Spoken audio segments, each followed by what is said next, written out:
Доколку сакате да стигнете до Голо брдо, не треба да прашате колку километри има, туку за колку време се стигнува.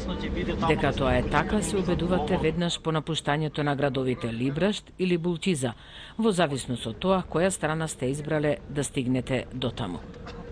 За нашата посета го избравме условно речено покусиот пат, во должина од 30 километри, оној кој со Бултиза областа ја поврзува Требишки мост.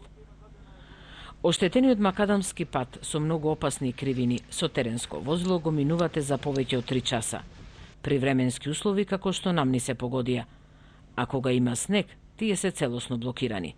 Благодарам што дојдовте да не видите, ќе живиме и што правиме и да видите како се живит во рајонот на Голобрдо. Ние ка народ, ние сакаме убајна свено. Голобрдо зафаќа простор од 420 квадратни километри каменит предел. На надморска височина од 1100 метри.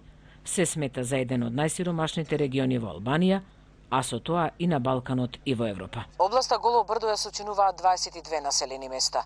18 се со чисто македонско население, 4 со мешовит состав на населението. Жителите на пластените проблеми им се чини дека треба да ги кажат одеднаш, еден по друг, без прекин, не бареќе се решат веднаш, но не губат надеж дека ќе биде подобро. Среден живот. Само патишта тешко. Вода да ни доесет. Некој да има нешто за тремето, за нешто. Потиштава. Не се доправили, не се направи нич потиштата. И додека се чека да се подобрат условите за живот, бројчано жителите се помалку ги има.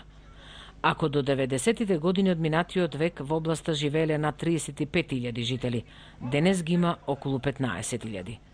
Дел се иселиле во други градови во Албанија, помал дел во Македонија, останатите во Италија и Грција. Сите ја напуштиле родната грудка за подобар живот.